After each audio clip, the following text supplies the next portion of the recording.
You're going to witness something truly remarkable. All right, welcome everybody to another playoff edition episode of Frozen Oil. Once again, it's Rich.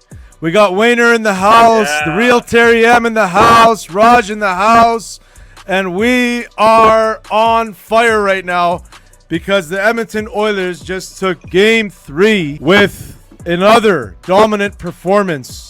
And gentlemen, what are your thoughts on the game? We're going to start with Wayner. What do you got for this game, buddy? Well, I actually think Dallas played pretty good. They had 35 shots or something like that. We capitalized on our chances, I think. So, obviously a big outburst in goals, but Skinner held us in it to give us. Yeah, he had a huge game. Huge game. T-Dot, what you got? I mean, if I were to come to you guys one day and I said, hey, and you asked me the score of the game and I said it was 6-1 and the shots were 34-24, I think you'd automatically think that the team that won had 34 shots, and it wasn't. So I mean, was it a perfect performance by the Oilers? Absolutely not. Some timely goals, some big plays throughout the whole lineup, and of course Stuart Skinner really held them in the game. But these are the kind of games that that the Oilers need to win. They're not going to dominate every single time, even though the score sheet says they did. This was a big team effort, starting from Stuart Skinner all the way up. Right, 100%. We're a powerhouse team. Say it to yourselves. We're a powerhouse team, and that's what powerhouse teams do. Roger, what's your take of the game, buddy? It was execution.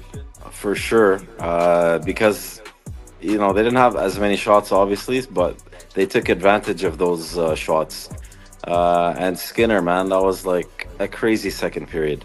That could have they could have tied the game. They could have gone ahead as well. That's how much pressure they put on.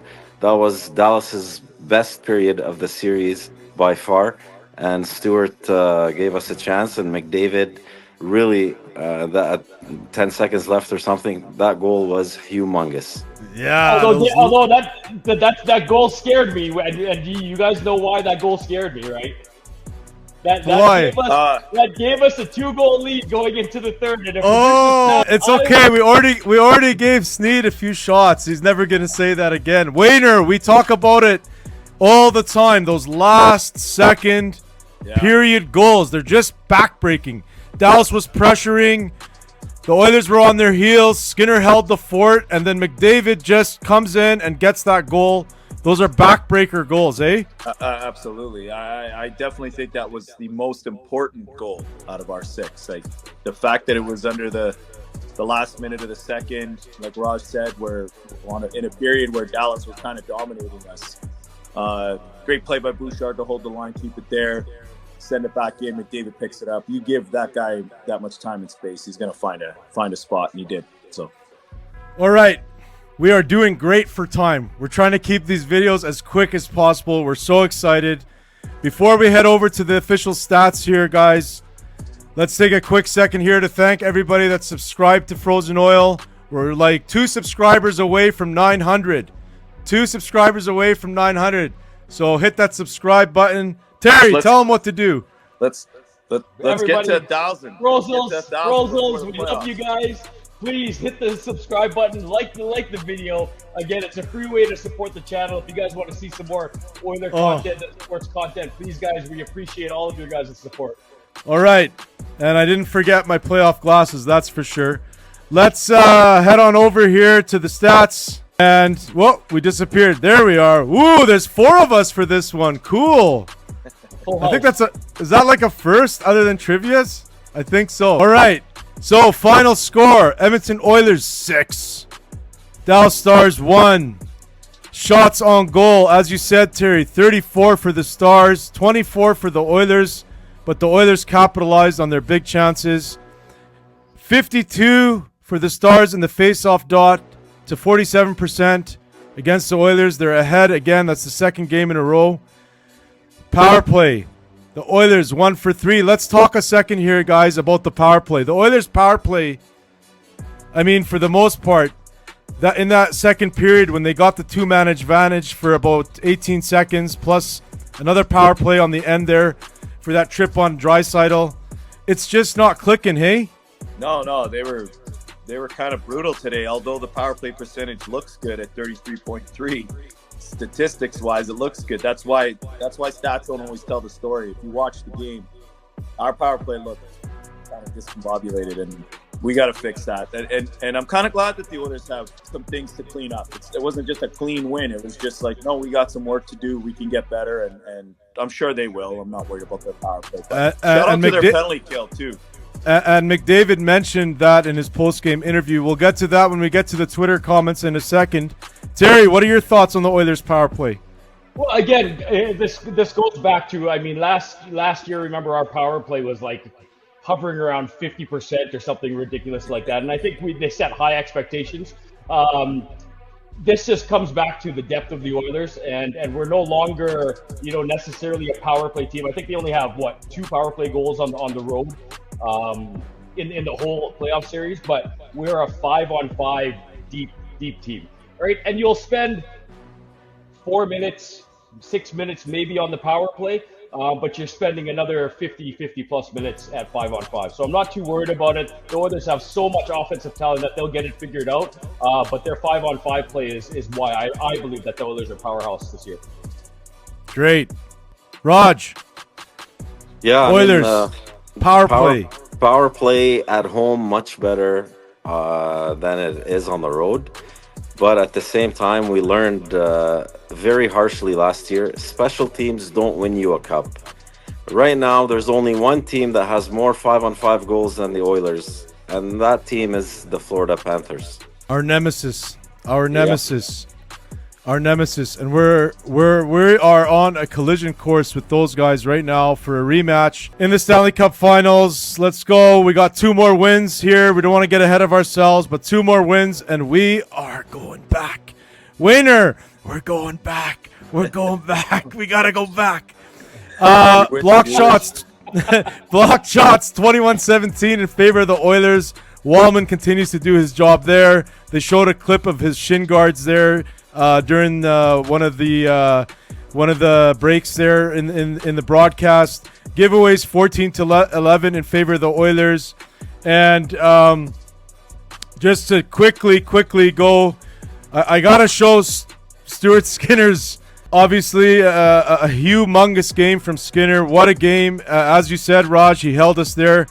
He held the fort in the second period, and here it is. Look at that. Terry, you said anytime over 900, the Oilers are good. They're gold. .971 save percentage. Unbelievable game from Stuart Skinner. And Evan Bouchard, huge game. Quietly with another goal and assist. Massive game. He deserves a lot of recognition.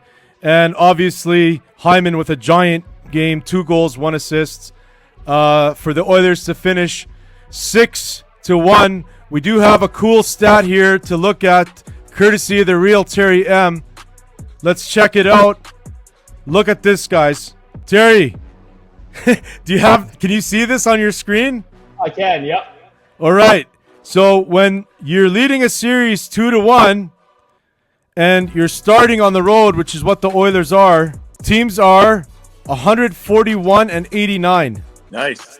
613 win percentage. So that means what? A 61% chance of moving forward from this point? Moving forward. And we don't want to go too far ahead to Florida, which it looks like they're going to be coming out. You never want to jump that far ahead. The Oilers need to, I think, win next game. That'll be a pivotal game because, again, it's either they're then going to go into, game 5 as an elimination game, or they're going to be going back to Dallas tied 2-2. So I think next game is going to be huge for the Oilers. And the great thing about the next game is we are on home ice today. That crowd was unbelievable today. Oh, shout out to the crowd today. Yeah. The Oilers goal right at the beginning was just unreal. Like, you just felt like it was a gladiator arena back in the whatever days those were, the Roman Empire. In the afternoon too. So I got one thing though with the Oiler fans. Frozels, if any of you guys go to the game, we need to come up with a different chant. We can only use the "Let's Go Oilers" chant so much. We need to come up with like a supplementary chant. Me and Raj have been saying this for the longest time. The Oilers should hold like chant practicing sessions like those 100%. Soccer crowds. You know those soccer crowds? Remember, Raj? Oh, we used to say like, because it sounds so awesome during a game amazing, when the crowd is But great job to everyone that made it out there and to be hyped for this afternoon game. These afternoon games, guys, for the Oilers, since the McDavid era, they haven't been too kind to us. So I was a little bit to ask if how you asked me earlier, Terry, before we hopped on live. I said, man, like I wasn't that nervous, just a little bit nervous because they usually get off to slow starts in the afternoon games. So happy that happy they pulled it through. All right, what are we gonna do next here? I'll tell you what we're gonna do next. We are gonna see some of what the Oilers faithful had to say. We're gonna head over to Twitter/X, and just a quick reminder, we are on Twitter, X, Instagram, and TikTok. You can follow us. Our handle is @FrozenOilHockey. Remember, this channel is a fan channel. We are fans, and we are absolutely 100% biased towards the Oilers. Yeah, so you couldn't tell, yeah. if you couldn't tell already, now you can tell. Let's hop on over and let's see what everybody's saying. So let's start it off here with, let's just get the screen showing here. It's almost like you got to be a DJ here with all this controlling stuff. I'm getting better at it. First one here from Lars Caillou. Zach Hyman, +5, 9 hits, 2 goals in today's game. Wayner? That's stud worthy. That's stud worthy. And just he's been a wrecking ball all playoffs. But today, this afternoon, more of the same. Great finishes on his goals as well. And yeah, what more can you say? The wrecking ball this year. Terry? Yeah, and those are only a few of the stats. Like, I think he had a block shot today. He had an assist today. This guy is an absolute workhorse for the Oilers. We've seen, like, the guy's a 50-plus goal scorer, right? We're used to seeing him put it in the net. And maybe he's been a little bit snake-bitten coming into the playoffs in terms of goals, but he has complemented all of his game with other facets. I mean, he has more hits this playoffs than he had all season. Like, this guy is putting his body on the line for the Oilers. He broke the 100-hit plateau. So, I mean, if this guy's not producing offensively, he's showing up in the hits column every single game. And Roger, you were so happy when we got Hyman from Toronto. Well, what do you think of this tweet? Yeah, like this is what they were missing like for so long, right? The Hyman that's willing to do anything. Same with Kane. Like, these guys will just do whatever they need to do. And I love the fact that, he hasn't played with McDavid that much. He's kind of been tried out with Kane on the third line. He's been jumping all over the lineup, and it doesn't bother him. And he's just willing to do whatever the coach wants him to do. And today, I mean, wow, man, what a stud. Like, those stats are amazing. And he's obviously getting under the Dallas Stars' skin because they did make a late hit on them there, but it didn't faze him. Great game, Hyman. Congrats. Let's move on to the next one from Let's Go Oilers. Well done, Stuart Skinner. Wayner. Absolutely. Just, going into games, you always wonder what Skinner is coming out tonight. Is it going to be the good Skinner or the bad Skinner? The last few games, and mostly since he's been back, he's been the excellent Stuart Skinner. So shout out to him. And like I said in the last episode, is he the greatest goalie of all time now? So. Well, he's definitely a candidate for stud of the night. T-Dot, what do you got, man? Stud worthy. Yes, stud worthy. I think what you're seeing here, guys, is the Stuart Skinner from last year's postseason, right? He went through pretty much the same kind of thing where we had to yank him, and then he came in and he played really good, and he took us to the Cup, Game 7 of the Cup final. And this was the Stuart Skinner we were hoping that we were going to get. We're kind of hesitant when he came back after Pickard got injured, because I think he got lit up for 6 goals or whatever or 5 goals, whatever the heck it was. But he's kind of now settled into his spot. He's quiet in net. He's making the saves that he has to make, and we've talked about this all year. He's making those 1 or 2 saves where it actually gets us out of trouble. Yeah, massive second period, especially the first 12 minutes of the second period. Roger, thoughts? I think his toughness is unmatched. Now, if we look at the history from last year and this year, and he's a local guy on top of that. Like, honestly, I think the majority of guys would quit. They'd want out of the city. But, man, is he mentally tough. Like, wow, win or lose, we got to give him credit for that. And obviously today, we're going to give him credit not for just mentally tough, but for his performance. Absolutely outstanding. Yeah, lights out. Another lights out performance from Skinner. Just massive. Kudos to him. Next one from Mick Oilers. I hope Connor Brown is okay. We need that guy. And obviously, Connor Brown got lit up with my opinion, kind of a dirty hit there from Petrovic. Just caught him right on the chin with the shoulder. Wayner. Yeah, it was a missed call by the referees there. It was a high hit. It was straight to the head. Maybe the NHL looks at it, maybe not. But yeah, I agree with you, Raj. We need, or whoever said it, we need Brown back. He's heart and soul, and obviously we got a lot of heart and soul guys on our team this year, but Brownie is he's fun to cheer for. We got to have him back on here. I think it's going to take more than that to get him out of the next game. Terry, what do you think about that hit?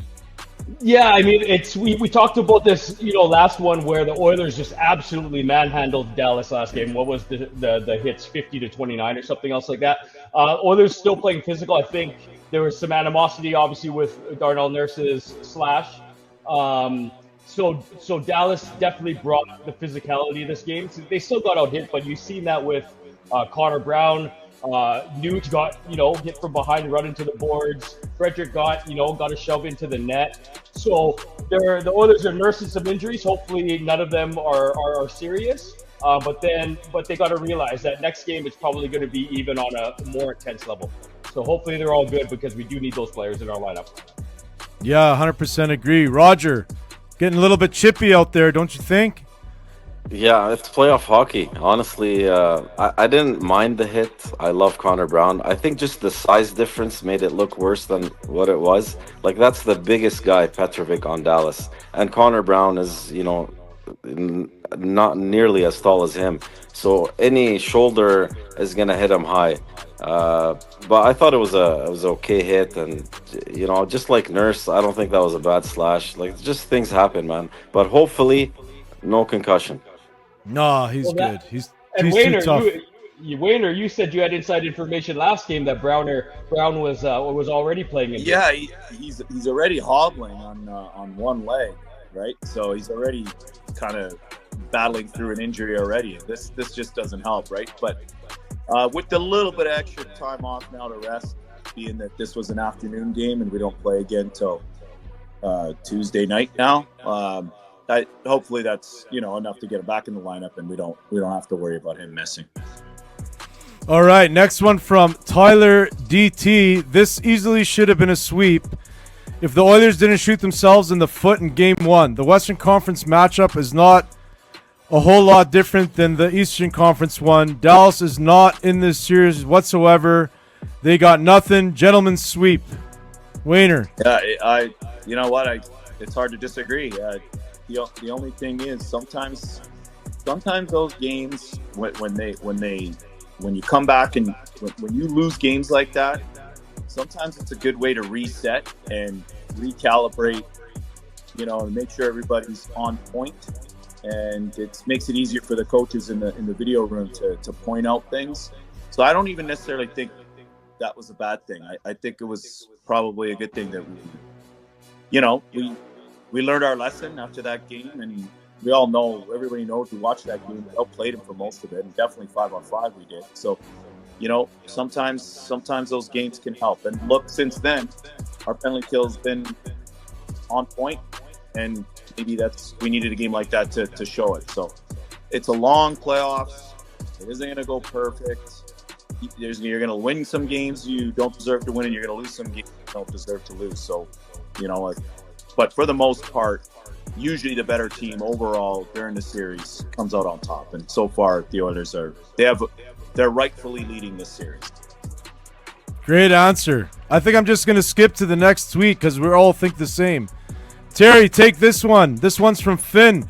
Play La Bomba. The Oilers win games 3, 6-1, and take a 2-1 lead in the series. Moss Pit was rocking, as usual, and I spent most of the game hanging out and talking hockey with Mama Stanley. We are so lucky to have her. Oh, and got photo number 2 with her, haha. And Terry, this Mama Stanley, man, to get dressed up like this for every game, it's just unbelievable, hey? I want to know what her outfit is made of, because it was a gorgeous day today here. We're in the mid-20s here in Edmonton. It's an afternoon game, so the sun is beating down. It's not at night. The sun is beating down on them. I want to know what that, hopefully it had some air conditioning in that outfit, but, Connor McDavid said, if you guys watched the interview with Gene after the game, Connor McDavid and Gene said it right. We have the best fans, man. The Edmonton Oilers have the best fans, and we have the absolute best stadium when it comes to NHL playoffs. It's just on a different level. Kane actually said this last year. He said there's nothing like it, and I honestly 100% believe that the fans make a difference when it comes to winning games. Oh, for sure. I think it completely during the pandemic, having no fans in the arenas, I think that hurt the Oilers a lot in those days anyways. 100%. Yeah. And I don't want to look too forward to the finals, but if the Oilers do make it there, the one good thing is Oilers are going to have home ice advantage against either team. So super excited massive, for that. just massive. Roger, you a big Mama Stanley fan? I love the creativity. You see a lot of different costumes, but honestly, you don't see, especially ladies, dressed up as a Stanley Cup. I mean, creativity, 10 out of 10. And, she's been a great charm for us. So let's keep the wins rolling for her. Let's get her on the episode. Shout out to her. She gave a shout out to Frozen Oil on her social media, I think. Yeah. So shout out to Yeah, that's right. Mama Stanley's following Frozen Oil on Instagram. If you're listening, Mama, come on the show. We'd love to talk to you. Next one from the NHL themselves. The Oilers win big at home.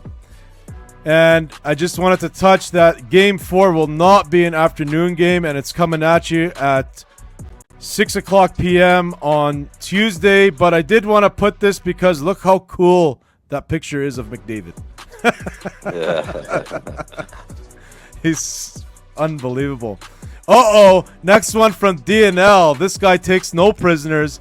Evan Bouchard has scored more goals than Matthews and Marner combined this playoffs. Wow. We'll just leave that one for itself. Wayner, you take this one from Captain Jack. I'm not sure the Oilers and Stars hate each other enough. The Dallas Stars ruined my childhood in round 1 every year. Wayner, remember those days? Yeah, I remember those days, and it's definitely different times now. So they're getting a little bit of a taste of their own medicine. But you know what? Just keep bringing us good hockey. Keep playing the right way, Oilers. And, the fans are behind you. The whole city's behind you. Half of Canada is behind you, too. So let's keep it rolling. Should be all of Canada. Terry, I remember going to some of those playoff games with you. Remember? We weren't kids, though. No, we were adults. We were adults, but those days are well, we'll keep that on the down low. We don't want anybody to know exactly how old we are. We'll let everybody guess how old we are. Adults acting like kids. Yeah. Hey, Roger, you definitely remember those days. Oh, I still hate Hatcher to this day. Are you kidding me? I can't stand him. Number 4, he was a beast. Yeah, and when Modano would start going and that jersey would start flailing, my God, it was just like... Yeah. And then we got Connor McDavid, and it's just like the ultimate redemption ever. We're going to take a look quickly, gentlemen, at this one from Sportsnet. McDavid addressing the fans. Terry, you touched on it Let's take a listen. Yeah, Chris Cuthbert saying 114 decibels for the fans. Craig Simpson saying, I don't know if there's a better rink in the NHL. What does the captain think of the way things ended and started by the fans? There's not a better rink in the NHL. I mean, it's so special to play here. These fans, come playoff time, they bring the energy. Such a fun building to play in. What did you think of your team in an afternoon game, which is a little bit different, but the same result for a second time in the series? I thought it was a bit wonky, actually, but I thought Stu held us in. I thought we gave up too many chances, especially early on, but we found a way to get a lead, and obviously built on it there in the third. Take the win, and we'll move on. You lead the league in shots during the playoffs. Is that situational or something you would like to do more of, especially considering your scored many goals over the course of the playoffs. Trying to do my part offensively as always. Well, I will tell you guys that the fact that McDavid is shooting now, I'm so happy. You guys agree? Oh yeah. Leading the playoffs in shots, I believe they said. So Yeah, he's just, the more he shoots, the happier I get, because that guy's unbelievable. Here is another cool one. I'll let you take this one, Terry. Oilers for life. I remember lots of people making fun of us after this moment, but little did they know what was to come. This look means it's over for you. And look at those two. I've seen that, and we've talked about it individually. But the intensity and the will to win that these guys have is unmatched. They are at the top in any sport that you look at, and you can look at, the look that they give you, saying, you know what, we're going to forget this game, and the next game we're going to absolutely dust them. And it's the closest thing to these two guys is Jordan and Pippen, but I think that would be kind of not giving Draisaitl enough credit to call him Pippen. You're not giving Draisaitl enough credit. Yeah, 100%. Roger, this next one is for you, buddy, because it's about styling and profiling. This one from the NHL, a moment for Evander Kane's suit. Check out that suit. Wow, is that nice? See, that's why this guy brings just a different personality, different type of play to the team. Like, I love it, man. This is what we need. We can't all be just the same cut. This team needs somebody like him, and I'm so glad he's healthy this year, and hopefully he stays that way. And he takes, you know what, Rush? He takes out that blue-collar stigma Edmonton has with everything, right? Everything is blue-collar and oil. He brings a little bit of that, higher-end, high-class to the city as well, so I love it. Yeah, we got style here. We got style here in Edmonton. Come on. Hey, Wayner. Yeah, 100%. We gotta have a little style. A little bit of style, a little bit of swagger. Yeah. Wayner, all the Frozels are still waiting for the Beehive to come out. I cannot wait. The subscriber count's going to go through the roof when the Beehive comes out. Okay. All right, we'll save that one for later. All right, gentlemen. Well, we are nearing the end of the episode here. We are at 29 minutes. Perfect timing. So take this moment to thank everyone that tuned in to watch this episode. Thank you so much. We really appreciate it. Looking forward again to Game 4, which is coming at you Tuesday, 6 p.m. We will be here after for a game recap. Thanks, Wayner, Terry, Raja, for doing this. We got studs. Oh, yeah. We can't head out before the studs of the night. What is wrong with me? I'm too excited after that win. All right. Wayner. We'll start with you. We'll go clockwise. Wayner, go ahead. We'll go quick. There's obviously, like most wins this playoff season, you have a lot of guys to choose from. I'm sure you guys are going to say everyone that needs to be said, but I'm going to give some credit to Ryan Nugent-Hopkins tonight. Excellent 3 assists. He was the primary. He got the primary assist on the 3 goals that he assisted on, including the one beautiful stretch pass to Hyman. And he got up after that hard hit to the boards, thankfully. And just what we asked this guy to do night in, night out, day in, day out. Plays in all aspects of the game. He's just such an important piece for our team, and sometimes he doesn't get enough credit. Much love to the Nuge today. And Wayner, I had the honor of actually having dinner with Nugent Hopkins, and I want the Frozels to know, like, this guy is maybe 5'10", 5'11", and he's like 180 pounds soaking wet. He is not a big guy, and this guy, he was an absolute warrior. He puts his body on the line for sure. So he definitely deserves it. Great pick, Terry. Who's your stud of the night?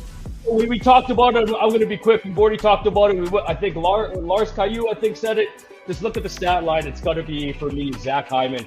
The guy was an absolute beast this game. He did everything. He had 2 goals. He had an assist. He had a block shot. He had 10 hits. The guy was, in front of the net. He was in front of the net on the first goal. He was just all over the ice. The wrecking ball. Yeah, he was an absolute wrecking ball for sure. Absolutely, absolutely agree with you, and well deserved, and great pick, Terry. Roger, your stud of the night. Oh, it's got to be the local boy, the sensational Stuart Skinner, because that's exactly what he was in period 2, especially and overall sensational, and especially everything he's had to battle mentally, and man, can't believe how tough this guy is. I wish him all the best. All right, Stuart Skinner's your stud of the night. And obviously, being a McDavid super fan, I should be giving this to McDavid, but we'll give him an honorable mention because I'm going with John Klingberg. All right? This guy's breakouts today, there were so many that got them out of sticky situations. And then he got a goal at the end, which is just going to boost his confidence even more. I'm telling you guys, this guy is a gigantic difference maker to this team, especially with Ekholm out. And man, against his former team too. Knock on wood. But things are looking good. Things are looking good here in oil country. And like we said, honorable mention to Connor McDavid. Again, there is no better leader in any sport. Watch the first goal again. This guy was in front of the net, putting his body on the line to screen Ottinger. So, honorable mention to McDavid. Absolutely. Yeah. McJesus never fails us. I know we've touched on this lots during many recap videos this playoffs, but isn't it fantastic that there's 4 studs of the night, and McDavid wasn't one of them when he scored 2 goals. Like that's how deep our team is this year. That's the team. That's the team we need, right? We have the deep playoff type team. 100%. Roger? What do you think of that? 4 studs of the night. McDavid's not one of them, and he had 2 goals. Yeah, I mean, that's how you win cups. I mean, we tried it before when it was McDavid and Draisaitl show. We always came up short. Either got knocked out in the first round or second round. Last year we went to the final, but we still weren't deep enough. I mean, who would have thought this defensive core is this good 2 months ago? Like, wow, man, this is a complete team. Yeah, I'm telling you, man. Wallman and Klingberg replacing Desharnais and Ceci is a massive upgrade, and Klingberg is playing all-star like. It's like we got an all-star righty. Beautiful. Unreal. Everything's unreal. And he's not shying away from the physicality. Anyways, we could talk for hours. We're probably going to call each other after this and talk for hours about the game. We gotta wrap but it we'll up. keep this video. We're going to cut it here. Thanks again to everyone for watching. Really appreciate it. Thanks, boys. We're going to come at you again after Game 4. Hopefully another big win for the Oilers, and they could get a stranglehold on this series. But until then, we'll see you next time. And most importantly, go. Let's go. Gonna succeed with David leading. We're built to exceed.